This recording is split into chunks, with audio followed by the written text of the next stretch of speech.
All right. I'm going to start with you, Jason. Jason, give me some good advice and just sort of managing the fact that anyone can do cybercrime.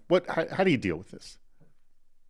I think the most important thing is that a lot of it is not novel, not original, not super creative, right? So focusing on best practices and that really low-lying fruit, the fundamentals is really where you want to spend your time. Look for common TTPs, common tooling that makes the round something as simple as Mimikatz, right? That's going to catch you and protect you against the overwhelming majority of stuff you're going to see from this kind of threat. So just pretty much double down on your security plan right now. All right. Mhm. So I'm going to go to you, Quincy. Give me some bad advice on dealing with just anybody can be a cyber criminal. Yeah, I mean, some great bad advice is just go out there and pick a public fight with the people that you see in your network and try to taunt them a little bit. And, like you'll show them on Twitter or X or Oh whatever. yeah. That's what they get for going after your That'll RDP that'll servers. that'll sting. That'll definitely sting. All right. Yeah. Jason, that's a good one, Quincy. Jason, one up him. Give me some worse Bad advice. advice. No matter what you are, no matter what your threat model tells you, focus on the most advanced, sophisticated niche actors that you can think of. It doesn't matter if, sir, this is a Wendy's. Just worry about the Russians. Worry about the Chinese as best you can. I like that. I like it. Let's begin. Get ready. It's Super Cyber Friday. Welcome, everybody. We're going to have an awesome show today. I'm actually really excited about it. Today's topic, hacking the commodification of cybercrime. This is actually something I've been thinking about for years, actually, and we're going to get into it right away. It's an hour of critical thinking about how your security program changes when the entry barrier goes away. I think there's more to it than what Jason said at the beginning of the show. But hey, let's introduce the gang here. We got Quincy Castro, the CISO over at Redis, and Jason Baker, Principal Security Consultant over at GuidePoint Security. And let's hear it for GuidePoint Security. They are an awesome sponsor of the show. They've actually sponsored a bunch of these. And we always have super fun topics. And this one, I'm really, really into this topic. Now, we've switched a few things around on today's episode. So no bad idea today. None. We're not doing bad idea. We didn't think it played well for today's topic, but this is the question we're going to ask of you. And by the way, the one we like the most, we're going to give a jacket, a CISO series jacket or gift card if you've won before. So give us your best answer to this question. What tools are begging to be exploited and in what way? And then just mark it as hashtag hack. So hashtag hack, whatever you think. The tool it could be the tool. It could be the tool. It could be just anything in your environment that's just waiting to be exploited. You can join us on video, but with Bring Me On, not a lot of you do that. Please feel free to ask a question, make a comment, ask a question or guess. If you look on the icons on the right, there is a little speech bubble with a question mark in it. We love to get questions from our audience if they're relevant to today's topic, so make sure it's relevant. And we are, you can submit a question for our cyber meetup, but just make sure you show up for our meetup at the end of the show. We are going to have a meetup at the end of the show as well. All right. And all right, here's the rundown. What tools you're begging to be exploited? In what way? Remember, hashtag hack. We'll play the public interest. And we haven't played this in a while. We're going to play Fantasy CISO as well. Last question and answer. And then we'll do our meetup.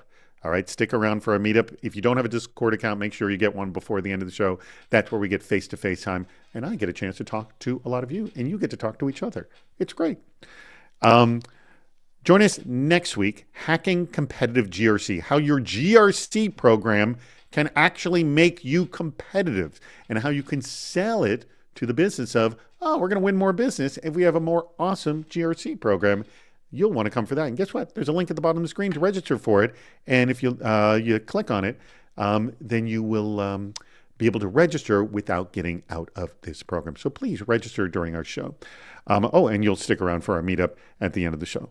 But that we will deal with later. So just stick around for a meetup. All right, let's get into this discussion right away. And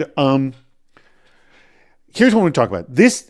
This whole topic really just hit me like a pie in the face when I heard about ransomware as a service. I mean, to me, that is the definition of commodification of cybercrime. That literally, just like any other SaaS tool out there, I can sign up for a ransomware service, connect my Bitcoin account to it, and literally do a set and forget it, and ransomware goes out, and I collect money. I'm just going to start with you, Jason. Do you think that's probably the best sort of tool definition that marks this category of commodification of cybercrime, or is there something better? Yeah, I think it's true that it diversifies all of the different skills that are needed, and it separates them out into their own kind of categories, right? And Yeah. it enables you to be much more focused and get in on the ground floor. Where there's a slight kind of difference that I push back on is just what it takes to get set up in there. And for the really prolific, really established ransomware groups, there is usually like a proof of capability, proof of past activity before they'll let you in, give you access to their panel and the like. But to your point, as this becomes more commodified, it's not just those players anymore. It's a lot more of the, I think I saw earlier in the chat, script kiddies or less sophisticated actors that are willing to take on less experienced, less sophisticated affiliates to support those operations. Okay. And let me ask you, Quincy, and feel free to tag on to what Jason said, but I want to know is that what are the implications when cybercrime's barriers to entry have literally dropped so low that anybody could do it? Yeah, no, it's really interesting. And I feel like the economics of this and sort of the market dynamics mirror exactly what you see in legitimate private sector businesses, right? Except you have this introduction of like risk as a decision-making factor, right? Mm-hmm. And so, and you always say this, right? Like, remember when Metasploit came out and it was like, oh, now script kiddies have access to all these, zero-day modules and people can write stuff. And so what happens then, like a lot of garbage hacking, starts hitting people and you see these tools more and more. And so similarly here, like, you look at this market where anyone can go do this stuff and a couple of things happen, right? Like, number one is people who are less risk tolerant and more skilled have an opportunity to like adjust their risk profile. So, hey, maybe I had to run the whole thing end to end, but now I'm collecting the ransoms. I've got to run the wallets. I'm the one who's going to jail. And like, if I'm a great developer, like, yeah, maybe I just make exploit kits, right? Maybe I just make, implants. Maybe I become an initial access broker. And like, if I'm an initial access broker, I'm still getting like a decent cut off of what I'm doing. But one, I'm way better at it because I'm just doing that thing, right? To think of like Adam Smith's pencil factory or whatever econ analogy you want to use. But the other part of it is like, I'm probably not going to jail for that because it's the guys who have to collect the ransoms and shake down the companies and negotiate with people that are the ones really on the front lines of this. So yeah, you're kind of once removed, from the thing. So you're, there's like so much kind of protection for you for doing it. This is what I've said about like ransomware and cybercrime. Like it is the perfect crime for criminals because it is low risk, high reward, which is what we all want in any kind of business for that matter. Yeah. I mean, if I could just throw on like my old liberal arts hat and speculate wildly, I've always thought of it as, it reduces also the off-ramps that people might have had when they're looking at, let's say, turning to a life of cybercrime, right? Like turning to that in the past means I have to learn a skill. I need to learn how to do these things. And that's a deterrent for, we'll call them the lazier or the less committed prospective cybercriminals. That long on-ramp is just getting shorter and shorter and shorter. So going from good idea to actually causing effects on networks, it's easier than ever. Yeah, Quincy? no, exactly. And I think, as someone who like is not an economist, but plays one on podcasts like this, right? There's this economic principle that like in the long run, like all profits like converge towards zero, right? Because when you're doing something that allows you to earn a profit, it attracts more and more players into the space. And so if you take that dynamic, right, hey, people are making a killing at this. And we see from all these reports, every year, like more and more ransoms are collected.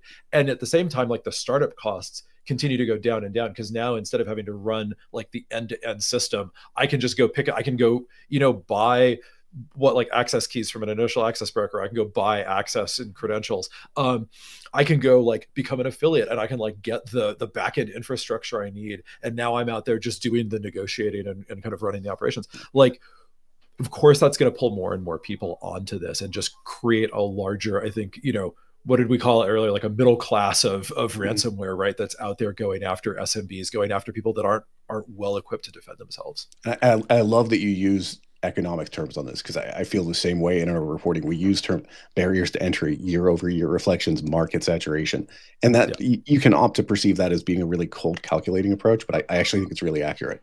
And by the way, we keep pointing this out. Cyber criminals are just cybercrime is an industry. Like healthcare is an industry, like automotive is an industry. It is an industry that has a help desk, call-in numbers, tech support. They have they have networks themselves. They have employees working. They probably have health benefits. Who the heck knows how it all operates? But the fact is, in an industry, and like in our industries, we don't like to do things difficult. We don't like to, you know, have certain knowledge to be able to do certain aspects. So the fact that there's a commodification, it's not just anyone can do it. You can. It requires less training too.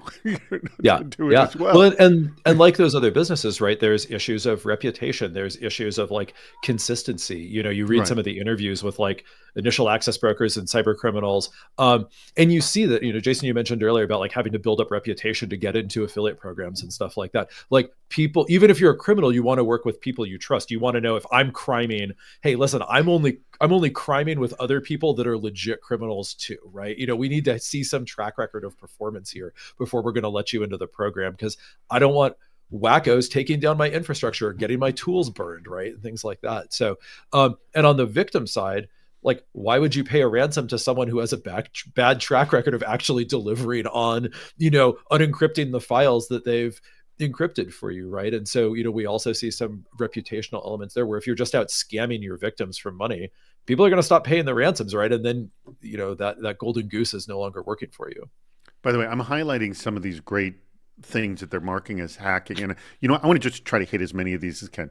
So, and I know it's going to be hard because they're all good right here, but pick one. I'm just going to hit a bunch of these right now. So Andrew Aiken says anything in the OWASP top 10 that's, you know, application security, you know, vulnerability areas. David says, you know, anything customer service people, going after them. Dwayne Grant says remote management tools for IT. Also here, what do we have? Brian Colt says cloud identity providers. Also free open source software with poorly secured repos, also from Brian Colt. And anything James Sparenberg says supply chain stuff. Aman Sood mentions MFA, which you know, we have often touted as kind of a pseudo silver bullet, but we're seeing it's far less and less be. David also says compilers and post processing tools. Yeah. So all of these are really, really good. Which one, like, if you had to start somewhere, where would you start on all of it? Because all of them are exploitable. Which one do you think is like a big old pie just ready, you know, waiting to be hit? Jason? Probably go with identity. Somebody pointed out cloud and identity. That's been a huge one over the last year. And, you know, tie it back to the economics concepts. For a lot of these, what we saw with Scattered Spider, and we reported on this, was even though it's complex and getting the initial knowledge is complicated, the rest of it's a playbook. You just run through it, copy, paste some scripts, and you execute, and then you have compromise. You can move and you can do damage from there. So even though at a very high level, it's a barrier to get over, once you've conquered that and you've standardized it, it's ripe for the picking. Right. Yeah. See, this is where we can specialize a little bit, you know, because Jason's going to take the SMB victim strategy here and just go super broad into the middle market with that. I'm going to be a little bit choosier, and I'm going to say I want to go after like software development companies where it's going to take me, I'm going to have fewer victims. It's going to take me a little bit longer to get where I want to be, but I'm going to put on the thumb screws to really get people to pay. So I'm going to pick one of these software supply chain techniques. You know, maybe I'm going to typo squat some repos, or you know, try to do some like compiler modifications or something like that. So wherever I land, I know someone is making a thing that they need to protect, and they are going to pay me to not mess that up. Yeah. All right. Well, those are both really doesn't even need to be a big one, right? Isn't that how NotPetya got out? It was a mom and pop shop tax accounting software. Really? That they backdoor? Yeah. Yeah. It's amazing. Just amazing. All right. Let's get our first game going. Oops. Do you know what others are thinking? On the public interest. All right, audience, play along as you always do. We like it when you do. All right, I have not seen any of these, so I'm going to play along as well. Jason Quincy, Jason's played this before. Quincy, this is new to you, but it'll all make sense in just a second. Here's how it works. Most average monthly search queries. So it's just the word affiliate or broker, and it's not just people in cybersecurity, anybody on Google, and it's recent. So we do this just beforehand. So what do you think people are recently searching for? The word affiliate or broker? What do you think, Jason Quincy? Broker. Yeah, I was going to say broker. Yeah, I'm going broker. I don't think people even can spell affiliate, to tell you the honest truth. I often go for the one that's easier to spell in general. So I'm going B, broker. Let's see where we go. Yes, all right. But not by a lot. Not by a lot. Okay, just a small thing. All right. Broker wins. A lot of people chose A too as well here. All right, let's go for the next one. Ooh, backdoor deep fake social engineering. Now, say recent searches. Deepfake might be it. Deepfake. Yeah, that's been getting a lot of coverage. Yeah, I'm going deepfake as well. All right, we're all going D as well. Let's see what we get. Good choice. All right, we're all doing very well. 2 for 2 here. Now, our audience is great at this too. We could have just crowdsourced this. Trust me, that does not always work. That doesn't work. Let me tell you that. So it is very difficult to go 4 for 4 in this game because we have 2 more questions. It is tough. We haven't had many who've pulled it off. All right, number 3. All right, malware, ransomware, spyware. Definitely not spyware. I'm definitely thinking H. There's no chance. Spyware, that is like a 90s term. I don't think people say that nearly as much anymore. I don't know. There was all this stuff about Paragon recently, and I feel like that got classed as spyware. So just for the fun of it, I'm going to take spyware. All right. Yeah, there was that Celebrite stuff as well. But yeah, I'm going to stick with malware on that one, I think. Oh, I'm going ransomware. Ransomware. Okay. I think ransomware is just, it's evergreen. So I think everyone loves to type that in. All right. So we're all splitting. So there's going to be one of us that's going to be 3 for 3. So Jason's got malware. I've got ransomware. Quincy's got spyware. And the correct answer is? Oh, look at that. Malware. 3 for Look at 3. that. By a landslide. Look at that. Look at that. Oh, yeah. And while I was right, nobody cares about spyware. All right. So Jason, you are 3 for 3. This is going to be the one. Bring it home. Bring it home. Bring it home. Let's see if you can go 4 for 4. Ooh, DDoS, encryption, extortion. I'm going to say definitely not DDoS because it's everybody, and this is only cyber people would know to type that in. So I'm going to say extortion or along that same line. I would have to say extortion too. Yeah, I'm actually going to go encryption on this one. I debated it. I just think that extortion's easier to spell. Again, going with the spelling fuzzy theory. Matching. All right. So Jason, Quincy, you're both going extortion? Let's do it. Yes. All right. I'm going encryption. Let's see what we've got. Oh, really? All wrong. Oh my God. Really? Wow. I couldn't have been more wrong. Look at Yeah, I completely agree with your assessment on that one. You blew it. All right. So, but Jason wins. You got 3. Quincy, you got 2. I got 2. Which, by the way, Jason, this is going to play into the next game we play. You're going to get first choice when we play Fantasy CISO later. Lucky me. All right. So I do want to just take a moment right now. We have adored having GuidePoint Security on these shows. Your knowledge and your research in these areas has been really, really impressive. I want to know, though, specifically on this topic, how is GuidePoint Security sort of working well in this commodification of cybercrime issue? How are you approaching this differently?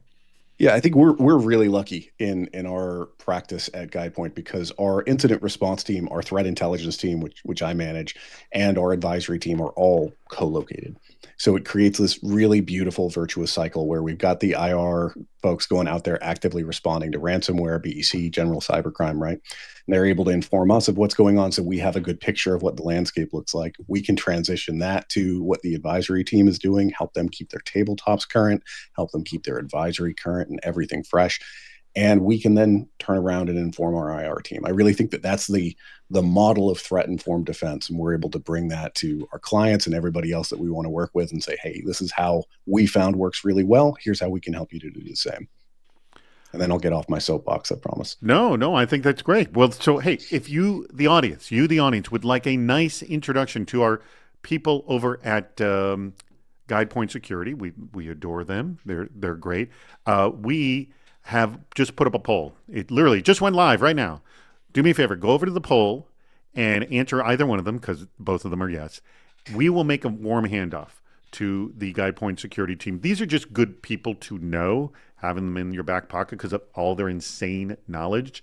If you just know them for that fact, I would highly, highly recommend it. So just having people who are as wise and essentially on top of these things is really good. By the way, we don't have any questions in here. Go ahead and ask a question here.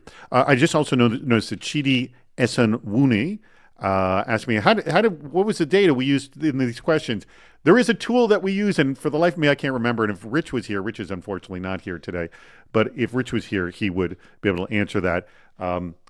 I don't have time to look it up, but there is a tool that we use that allows us to search these things. And Rich comes up with the creative ideas of the terms to use. And I always love his sort of creative combinations of the words to use here as well.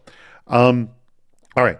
So let's get to, by the way, again, get questions in. Oh, and excuse me. If you have not clicked the link at the bottom to register for next week's Super Cyber Friday, what are you waiting for? Please register. It's going to be fun. Being competitive with GRC. This is a really cool take on this, and I think it's going to be awesome. And also, remember to stick around for our meetup at the end of the show. Get your questions in. All right, but I'm going to go to my questions right now.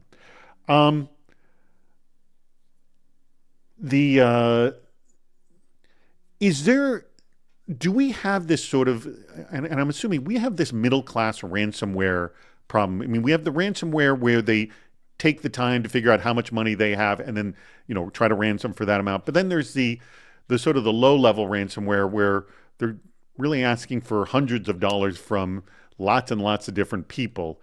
Where does this sort of, I'm assuming that's all the commodification. It's sort of a spray and pray model. Yes, Jason?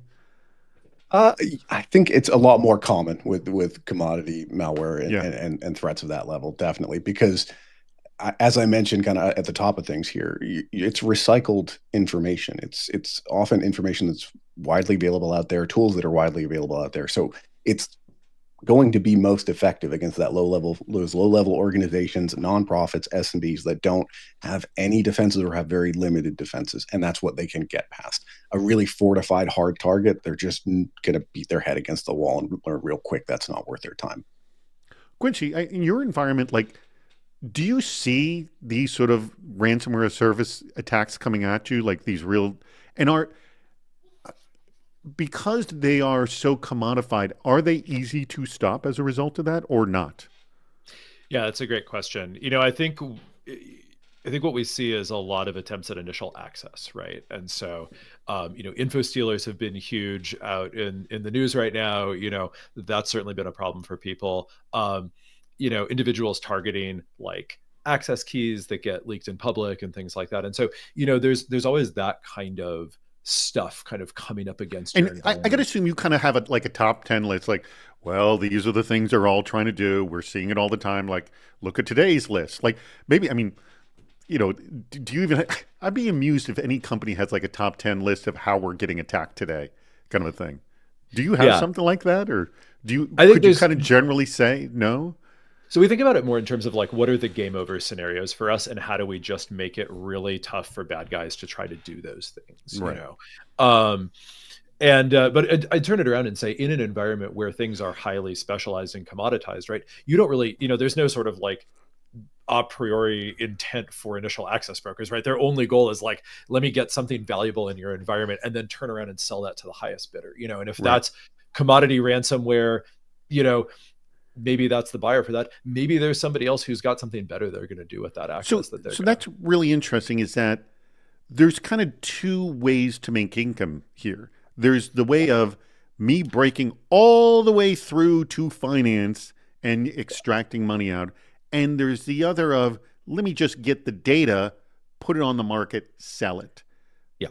I think that's a really good point about initial access brokers. And that's why I have to calm myself down sometimes. And when we're saying why this matters, this commodity, low sophistication stuff, it's because people can still make relationships and they can make friends with dangerous people. So if you have a very qualified, very talented initial access broker and you're willing to pay them what they're asking for, maybe it doesn't matter that your locker is garbage or generated by AI, because it does what it needs to do and you already got in. The complicated part is over. It's still a valid threat, even for a moderately well-defended organization.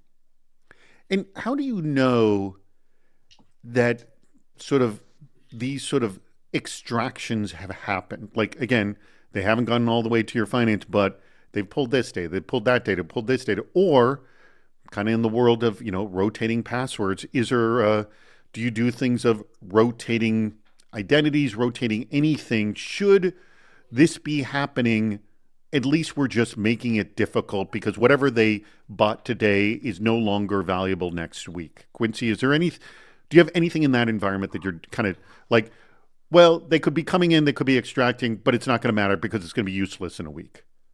Yeah, I mean, I'll say without going into a lot of specific details, Yeah, right? yeah. As a CISO, you're always trying to prove a negative. You're Yeah. always trying to sort of assure yourself that like, hey, someone hasn't gotten in here, and if they're getting in here, we're able to understand what's going on, contain it, clean it up as quickly as possible. And so we do a lot of stuff to help be prepared, kind of left of bang over here. And then we do some other stuff over here to make sure that, hey, to the right of a potential incident, are we able to go back and hunt through our data sources and understand like post issue, post event, what was that? And to the extent we had to contain something and clean it up, are we confident we actually got everything that was done and remediated it properly? And so I think that's really, some people talk about this like defense in depth, I think that's one way of conceptualizing it, but making sure that you've given yourself a lot of chances, a lot of tripwires for that bad guy to alert you to what's going on before they get to their ultimate, objective inside your environment.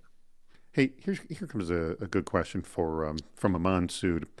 And I'm just getting the sense that this has probably gone up just because I'm seeing a lot more of this. Have you ever seen many companies suffer with cash control breaches? Example, invoice scams, salary redirections, fake wire transfers. I'm getting a ton of these, bogus PayPal things coming in. If so, what advice do you give to those companies and individuals, I would say, because I'm personally seeing these things? What do you say? I'll start with you, Jason. I think we normally see that in business email compromise scenarios. Okay. And it's a little bit different in how they go about things because it's often limited to like a cloud email M365 environment kind of thing is what we see most often. And the goal there, at least up front, is to keep that going, keep the stealthiness and the clandestinity of the operation going for as long as possible. Whereas for ransomware, at the end because you've got a ransom note saying pay us. It's a more surreptitious way of getting that payment. As far as how to go about preventing that, Quincy, I'll hand it to you. It's not so much preventing, it's more about, I guess, education because it's coming from for example, my mother would start getting a lot of things like this, but also just, you look at your normal doctor's office or, any small office, they're not used to this kind of stuff. And they get bill notices like this all the time. They don't know where they're coming from. Quincy? Yeah. What I'd say, Ahmad, this is a great question, right? This is like a real, this is the kind of stuff that like, there's the things you want to handle as a security professional, then there's stuff you have to handle. So if this, if anybody on here is experiencing this, step one is like, go sit down with your CFO because you have a financial controllership issue here, right? If people are getting an email and based on the email, they're just wiring money, right? Like your financial controls aren't working properly. And that's a thing you can ally yourself with the CFO around to put a stop to because nobody wants this kind of thing to be happening, right? And then the second thing I would look at as a security professional is how sophisticated are these attempts? And if you go through these emails and these, phone calls or whatever, and you see like there's a lot of foreknowledge or like there's a lot of content in here that seems to have some sense of insider knowledge, then how secure are your inboxes? Are you doing a good job of keeping bad guys out of your email systems? And then your suppliers and your sellers, how secure are them, right? So before my current job, I was in industrial manufacturing. We had thousands of suppliers all over the world. And, inevitably, to the extent that we saw a lot of this stuff, those little mom and pop shops globally who didn't have the resources we did to defend ourselves were just constantly at risk from these kind of threat actors. And once they're in, they've got that knowledge. They know who the decision makers are, right? They've got the company's logo they can recreate in their own email scams, right? They're just going to keep reusing that content because it keeps working in a lot of cases. Well, and let me throw this idea out at you, and this could just be the best model to do. And again, there are problems with this model. I know, by the way, I'm setting myself up to not have you all attack me. But I think about it this way, like for some of the sponsors we work with, we have to go through this like third party, like SAP or Coupa or, these platforms where I have to fill out form after form after form just to get approved. And their whole process is if you want to get paid, you must be in this system. So the idea being, and again, this is one level of approval, and then you sort of, you sort of you outsource your concern to the system in the sense that we will only pay people who are in the Coupa system. You know what I mean? Like, we won't pay anyone outside. So if a PayPal invoice comes in, or this invoice goes, if they're not in Coupa, forget it. We don't, screw it. You know, like that kind of a thing. Like, my feeling is that is one good level, and then a lot of that security is outsourced to someone else. What do you think of that, Jason? Yeah, I think sort of related to that is that you have an idea of the kind of people that are going to be targeted by these, right? You have an idea of the people that are more likely to receive that. So emails about invoices, emails about payments, emails that are creating a sense of urgency, emails that are going to the CDO, accounts payable, accounts receivable, and the like. Those are the higher risk. So creating a risk profile and adjusting your controls, your education, and all of that to fit that, that's important as well. Somebody who's working as an inventory clerk is a lot less likely to end up having the power or the ask to wire somebody millions of dollars. And a second piece that I just wanted to add that finally came to me about 20 minutes later was that a lot of people don't take advantage of the tooling that they do have as an intelligence source for improving their defenses and picking up on this stuff before it actually hits you. So let's say you have Proofpoint or some sort of email security solution. A lot of the time, the people orchestrating these scams are going to get blocked at some point in initial reconnaissance and the initial couple of attacks. And if you look through that data, you can see what these attacks look like. You can get a feel for what the email templates look like, who they're targeting, and all of that. That gives you forewarning. So when the big one does make it through the cracks and does reach somebody, you've already seen it coming. You've already got advanced warning. And not a lot of people take advantage of that. Yeah, I think there's another piece to this, which is ultimately like, as a security professional, right, as a CISO or whatever role you play on security, like, so frequently it's easy to get hung up on the technical pieces of this. And I think in a lot of organizations, there's a sort of misunderstanding that security is a like technical, geeky, nobody understands it, like flip some switches, and then why does this keep happening to us? The commodification, like anybody can do it.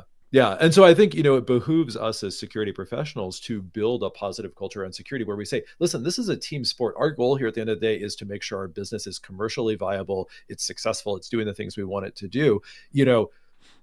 Ransomware getting into our environment, or people, sending fraudulent wire transfers, that's not a technology problem to solve as much as that's a people problem that we collectively as an enterprise need to solve together. And so don't be afraid to lean on, your fellow executives, your fellow leaders at the business to say, we have a problem here and we need to work together collaboratively to achieve the business outcome we're looking for, and not just treat this as like, oh, if only we checked XYZ boxes or configured this thing, then like this wouldn't be a problem, because the bad guys get a turn too, right? And so whatever pieces you move on the board, they're looking at their side of the board and they're saying, all right, well, how am I going to move around that?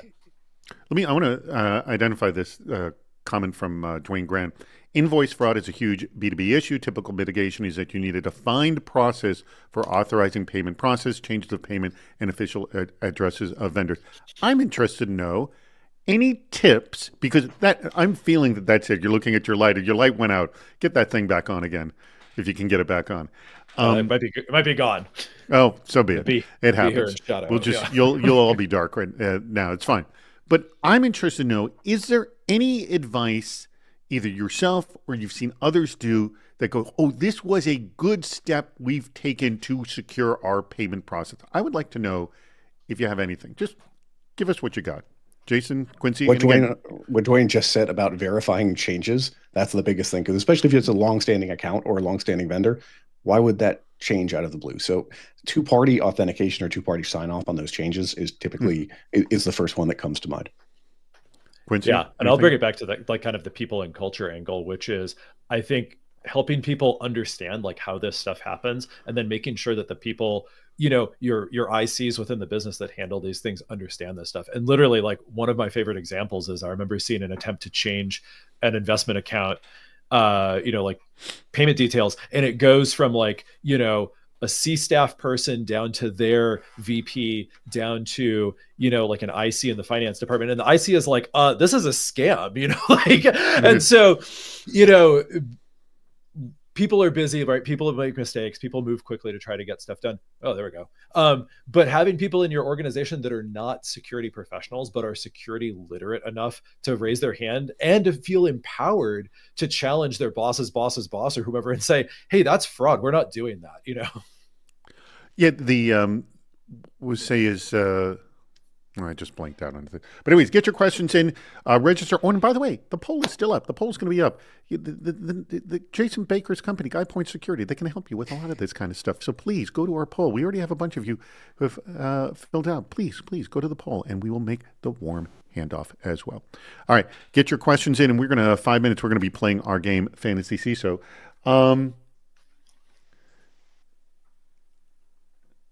So I'm going to throw ChatGPT into this.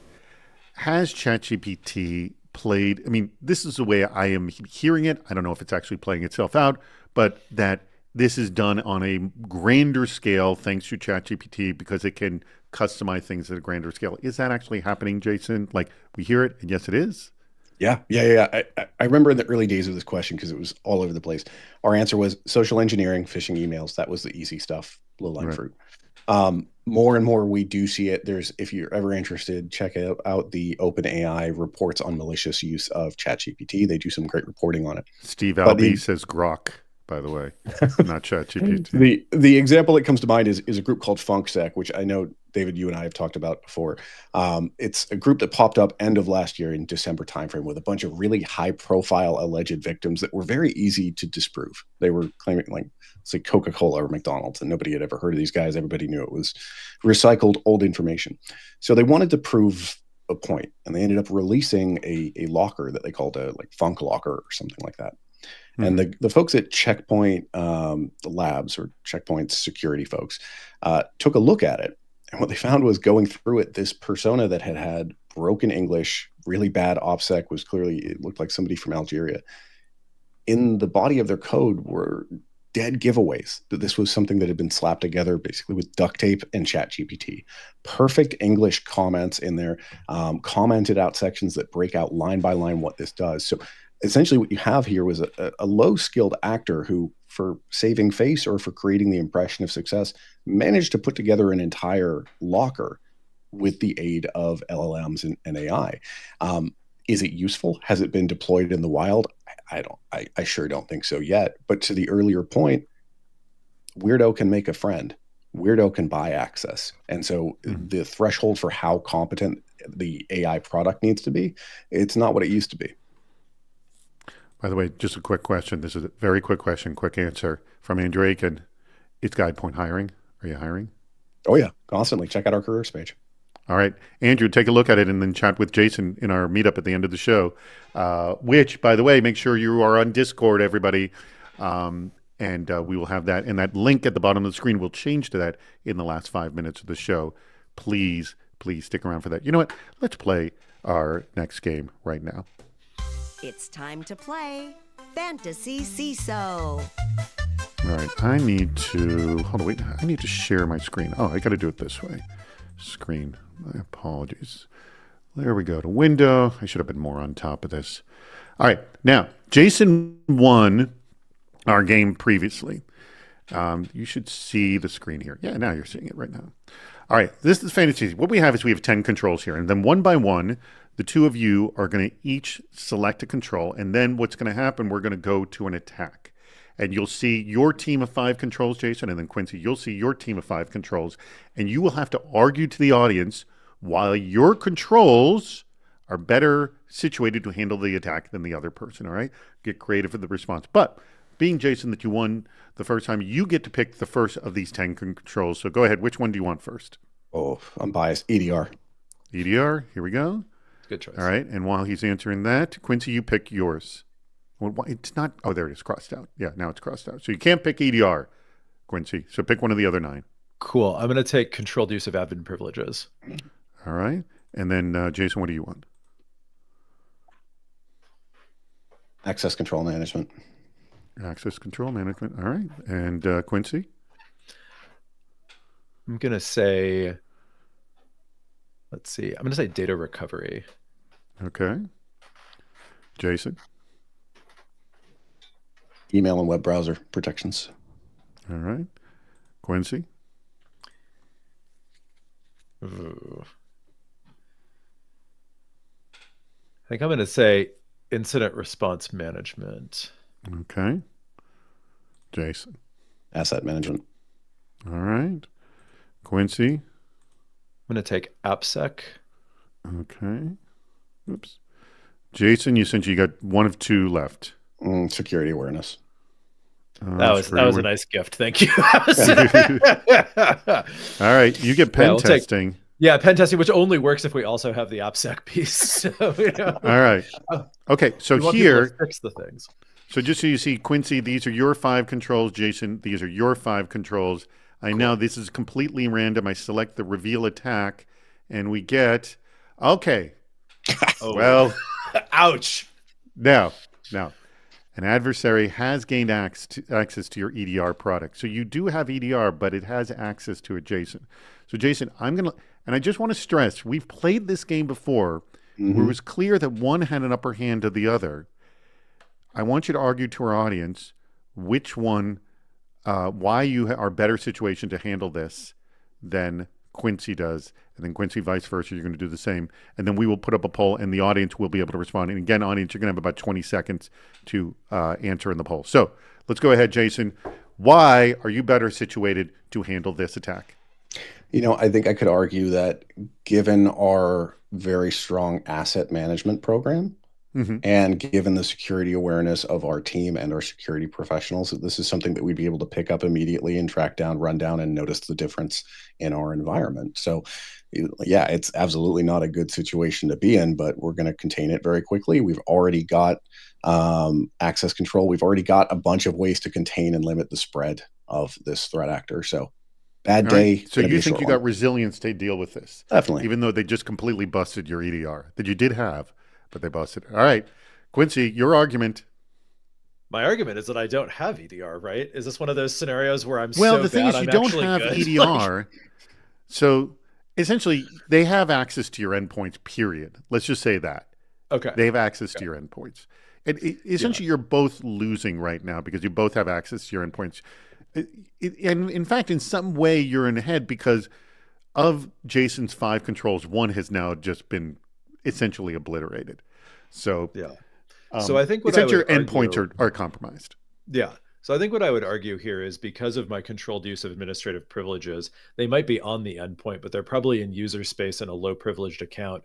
They can't really do much. They can't install things. They don't have root. And they'd have to bring a lot of capabilities with them that would work in that environment to escalate to where they'd actually have the privileges to run any sort of tooling on the endpoint.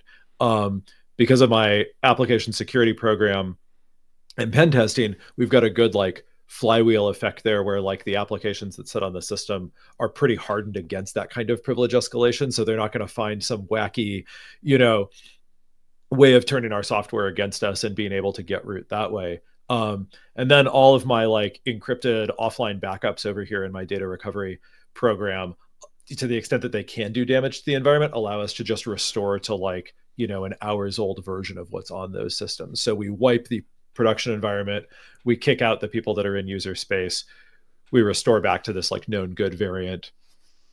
Incident response management plan helps us see things through without huge prod events, and everybody gets a donut afterwards. Can I rebut? Do I get to rebut? Yeah, go for it. Bring it, Jason. By the way, the only bit I'd be though, I'm sure they're not going to get admin access, but don't they have kernel level access? Aaron, do we have a poll for everyone to vote here? Can we make a quick poll? There we go. Oh yeah. Oh, there he is. Oh, he rocks. I'm gonna turn it on. All right. I'm making a poll. Both arguments, both great arguments. Who has the advantage in Fantasy CISO? They both made their arguments. Please go in and vote. I'm going to do it in just a few seconds. I'm going to do a 10-second countdown, but get in there, vote. It's close, everybody. It's very, very close. Again, take a look at what they have, and but I'm going to do a 10-second countdown. I mean, it's neck and neck right now, and there's a lot of you in there, so you've got to get in there and vote. Next one. Oh my God, it is really neck and neck. Okay, you're both making really good arguments. All right, here it is. Here's your 10-second countdown. All right, 10. Let's see this. Oh, neck and neck. 9. Oh my God, it's 50-50 right now. Someone got to get in there and vote. Come on. 8. Stay ahead. 7. Jason's up by 1 Good vote. choices, y'all. Good 6. choices. 5. It is neck One and of you neck. made a mistake. We need a winner here. A couple of you 4. made a mistake. Now Quincy's ahead. 3. Hate to see it. 2. Hate to see it. 1. I'm going to call it and 0. Quincy has won. I don't care if any more votes come in. Quincy's won by a narrow margin. We've never had a margin this narrow. 8-7. You just barely beat us. But against a very worthy opponent. So rigged. Take this to your engineering teams and let them know preventative controls do actually make a difference. I'll let them put this all on you. Excellent job, both of you gentlemen. I want to say kudos. By the way, the two of you played it very, very well, as best as you could. But wow, first of all, we've never had it that close, and we've never had it go back and forth because there was a winner-loser going back and forth on that. So great job for both of you. I'm very impressed. All right. Do we have any questions from the audience? We do not have questions from the audience, so get one in. But we have about 14 minutes left in our conversation. Let me get to some of my questions. I want to get to, because this has all been commodified. I'm interested to know, Jason, what are the obvious things that I am seeing is, well, you don't need to know line code and line commands to do this, being that we have these SaaS tools. What are the other things you've seen out there that have made cybercrime more commodified?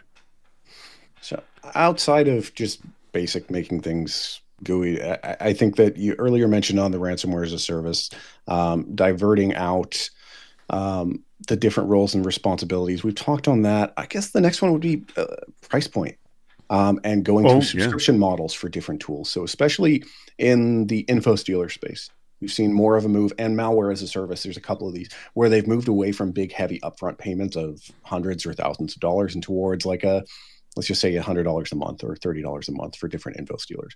So assuming I'm going out and compromising victims and I'm going for scale, I need to comp maybe 10 different victims in order to recoup the cost of that investment. You can sort of pay as you go and build up to the point where you're profitable. And that's a lot more affordable for people that haven't already amassed a bunch of money doing cybercrime, right? It's an easier entry point price-wise.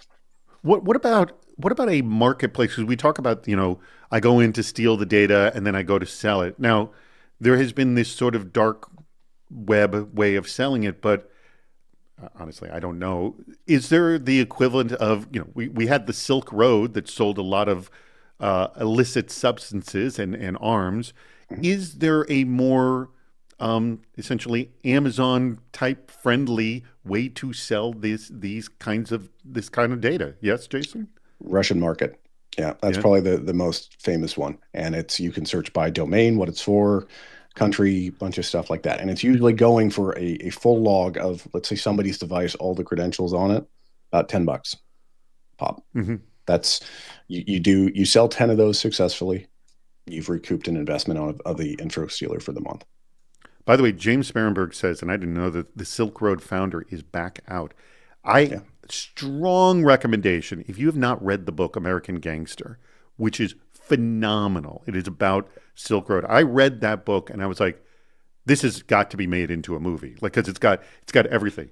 It's got sex, drugs, crime. It's got dirty cops. It's got romance. It's got anti-hero. It's got politics. I mean, it's literally got everything in it. And then I saw, but I haven't seen anything. Supposedly, the Coen brothers bought the option for the book to make a movie of it. But man, did you read Tracers in the Dark by any chance? No. If you like that and you're interested in like that kind of story, there, same thing, but for the Dread Pirate, Robert Silk Road Steve guy. Albee says pardoned by Trump. He wasn't really pardoned by Trump. Was he? Pardoned by Trump? Yeah. Was he? Yeah, fully pardoned. Unbelievable. It was a campaign promise. Wow. Yes, go ahead.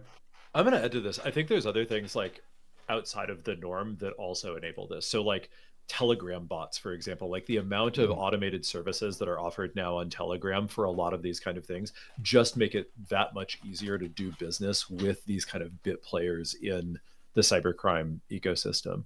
And I would add there's also services out there that are somewhat non-traditional too, right? So malware testing of your implants, right? How do I know that when I go drop this thing in an environment, it's not going to get caught? I can't test it in VirusTotal because people buy the data out of VirusTotal to use to, identify new malware. And so, over time, there's been an evolution of like underground malware testing services where, hey, they're not going to take everyone, but if you're like a legit criminal and can prove it, you can come in there and test your implants and your tools against those kind of private environments so that you know that you'll land with confidence and not get caught in the target environment. And so it's just fascinating to see how these markets get carved up because there's a need for all of these things. And it's easier for people to offer that specific thing and potentially like unload some of the risk involved with this stuff versus trying to do like an end-to-end campaign themselves.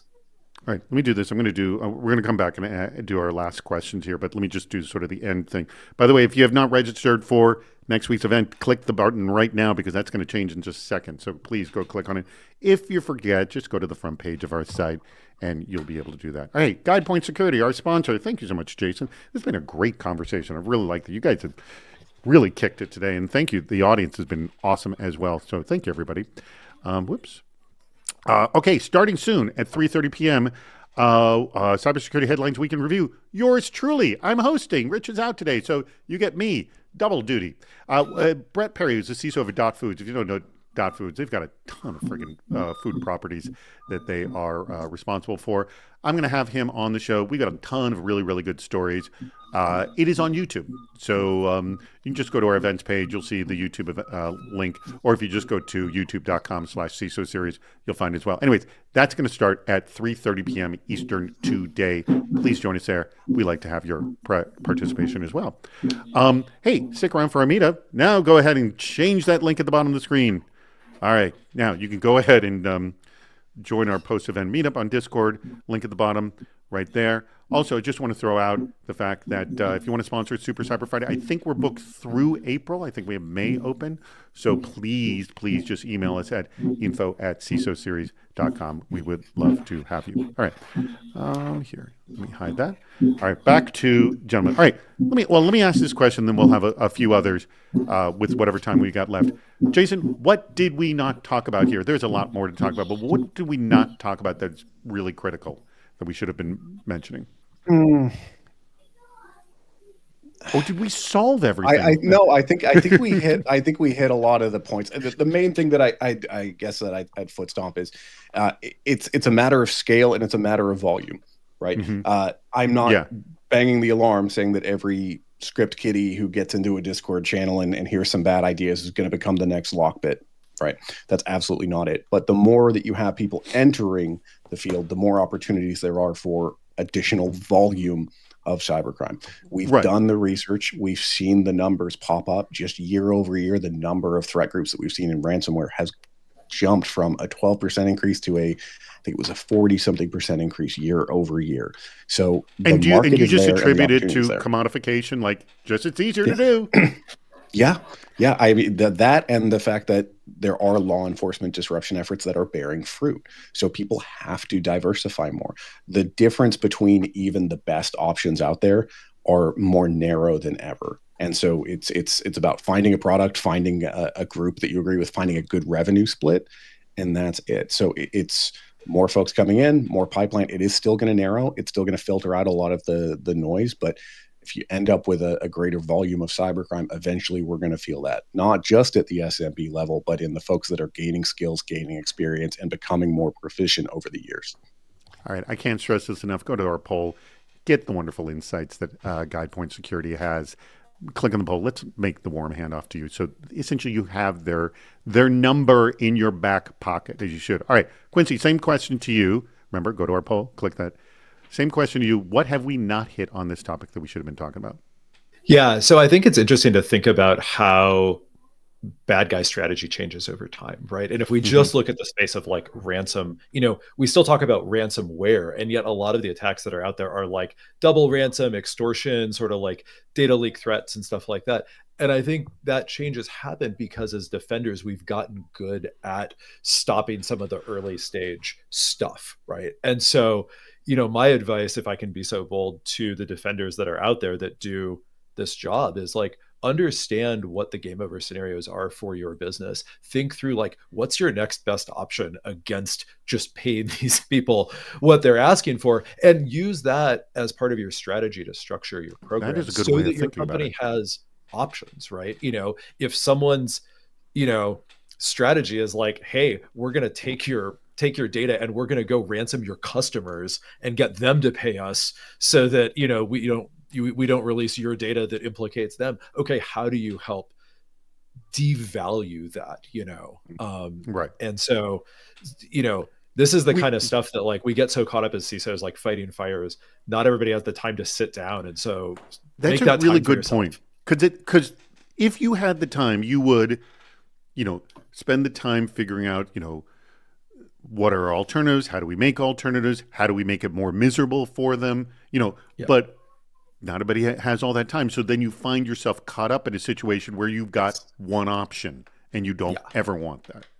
Yeah, ever exactly. want one option. 100%. Really, really good point here. Hey, this one question that I love from Aman Sood. Let's answer this one. Are there any security tools and or processes that we simply should stop using because they're too easily abused? Ooh, this is a good that's question. Good. I like this. Security tools specifically? I mean, the one thing that I like, tools and manage your file processes. transfer appliances that are exposed to the public internet. Yeah. Yeah. So, are you talking about just like a Google Drive, or what are we talking No, about? I'm talking about like Excellion, MoveIt, yeah, all the ones that Klopp was able to get in and just exploit at scale. Mm-hmm. A lot of those, they could have been protected by not being exposed to the internet, but a lot of the time they are because of how they're used. I see very little utility for holding the amount of data that is held in some of these instances that were hit. So someone says security scorecard, MFA. Yeah, I want to throw out like a maybe a wacky answer here, but bizarrely complex passwords is something we need to stop doing, right? Mm-hmm. The more you force your employees to do bad credential management and write stuff on Post-it notes and reuse passwords, the more miserable you make life for people. And so like the new NIST guidance that came out about not changing passwords as frequently, doing like password reuse checks, implementing strong MFA, like that's the direction we need to go as an industry. And every time I'm forced to create some wacky password with a bunch of special characters, I just think like, this is dumb. Yeah, because nobody memorizes this stuff. They have to store it somewhere to pull. That's the thing is, the more you create these barriers, you create a new problem because the human can't remember. Right. The thing is, they think, oh, mine is the only password anyone needs to remember. We've all got hundreds of accounts and hundreds of passwords. I mean, all mine are stored in a password manager. I think I knew about 3 or 4 of my passwords. I don't know what the heck the rest of them are. I have no clue. And I usually just do a button mashes when I figure it out. Boom, boom, boom, boom, boom. That's my password. I did see SMS-based MFA. I'll do you one better. Push it MFA. There's absolutely no reason. It's the easiest thing to bomb. Mm-hmm. That's a mess. All right, let's wrap this whole darn show up. You guys have been awesome. And so, not only am I saying the two of you have been awesome, this audience is awesome. Like all this great advice has been slammed in here. I adore it. Thank you, all of us, our regulars. Some of our new people have come in. Do me a favor. Can you join us in the Discord? Please join us in the Discord. I'd love to continue this conversation with you. Let's do it. All right. Huge thanks to our producers. That would be Aaron, who's out there, Andrew, and Josh, who's just joined us. He's been kicking ass already as well. And to my guests, Quincy Castro and Jason Baker. Guy Point, if you haven't clicked that darn poll yet, please do that now. Click the poll. Even if you... Oh, by the way, I looked at the poll. Who has the advantage in Fantasy CISO? Dead even now. People have spoken. By the way, only 16 votes, and there's a lot more of you there. This is the problem with voting, people. The people who are registered to vote, if you join here, you're registered to vote. Don't vote. And we're way below 50% here. Jeez, this is why we lose. Make your voice heard. Yeah, there you go. All right. That thing, yeah. Thank you, everybody, for joining us today. Aaron, take us out. Join us over on Discord. Click the button